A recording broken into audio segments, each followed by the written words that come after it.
Considering that Israel and Palestine are at it again, people have asked me what my opinion is on the matter. Personally, I'm rather uninterested in the Middle East. I honestly don't know why that region of the world has such a spotlight on it. If the Middle East wants to destroy itself, let it destroy itself.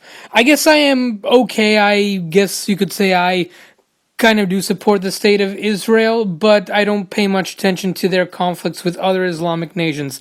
Let all of that, along with Israel, stay inside the Middle East. But there is one Israeli guy that I do disagree with, and it's Nas Daily.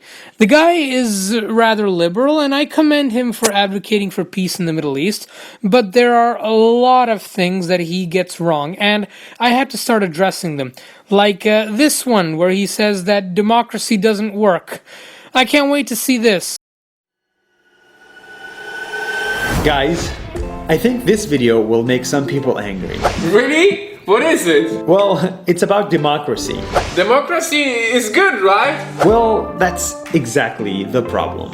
Hi, let's talk about democracy. When I was a kid, I was taught that democracy is the best. When you give one vote to one human and you let them vote in elections, you get a good government. Well, that's better than this. But now that I'm older, I realize that I am wrong. The average voter doesn't know how to vote, and that's why democracy doesn't work. That's not down to democracy, that's down to ignorant people. Maybe instead of changing styles of governments, we should focus on teaching them about their political parties and increasing voter turnout. Take this example. Let's assume you're going on a plane, but before you fly, you and the passengers must democratically elect a captain. So you get two candidates. The first one says, if you let me fly the plane, I will abide by international laws of aviation and fly at 30,000 feet. But the second one says, if you let me fly the plane, you can sit in business class. And in today's world, the average person votes based on emotions and lack of information. So naturally, they will vote for the person that promised them a business class. Democracy will elect a terrible person who's never flown a plane. And before you know it, we all crash. Well, here's the thing. A democracy allows its people to remove that government if they start doing things wrong. If a certain party or head of state messes up, they are obligated to step down if the people vote them out of office and vote for someone more competent. How many governments have that policy? I am convinced that running a government is just like flying a plane. It's hard and it takes experience, years and years of experience. Tariffs, nuclear weapons, geopolitics, healthcare, borders. These problems need real professionals. It takes 10 years to be able to fly a plane. But in our government, anyone can vote and anyone can run. And this is where he is wrong, as a democracy isn't just its head of state.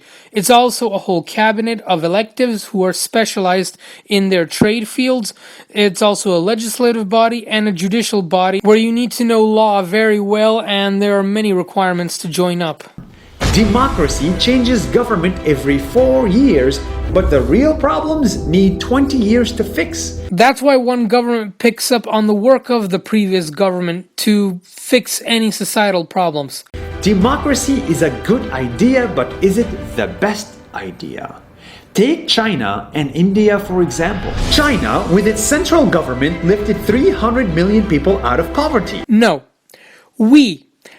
Our multi-billion-dollar companies who invested huge sums of money into China lifted their people out of poverty. Before China became the world's factory, it was one of the most impoverished nations in the world. And that's what it will become when we withdraw our businesses from that region. I already made 2 videos on that topic. While India, with its democracy, has 300 million people in poverty. And you're forgetting that India has a caste system, which is a part of its culture, that says a poor class must exist and commands anyone who is poor to remain poor for the rest of their lives, no matter what they do. That is also a contributing factor. I don't like China, but for some reason they are succeeding. Don't get me wrong, dictatorship is not the answer, it is never the answer. No, you gotta love the irony. He's denouncing dictatorships, and yet he's promoting China, an actual dictatorship. He doesn't realize that he's advocating for the very thing he's denouncing. I am a proud member of the Communist Party. The party is more important than the individual. But there might be alternatives to democracy that are worth exploring. Technocracy, epistocracy are just two examples. These are not better examples, because when you have a system of government which cannot be challenged by the people, they always become a dictatorship. A technocratic government could say, for the good of society, we must ban freedom of speech or any other basic human freedom, as the leaders won't focus on the good of the country, but rather their own interests, and no one would be able to call them out for it. But for now, the problem is real. In the world's biggest democracies, politicians use fake news, lies, fears, and free money to get attention, and the democratic system allows voters to believe them in the millions. Are you really going to pretend like non-democratic countries don't do that? I mean, these nations have censorship and cults of personalities, something that is 10 times worse than what we see here. We are voting for people who promise us a business class and they don't even know how to fly. As someone once famously said, the best case against democracy is a 5-minute conversation with the average voter. Let's fix democracy before we all crash. See you next week.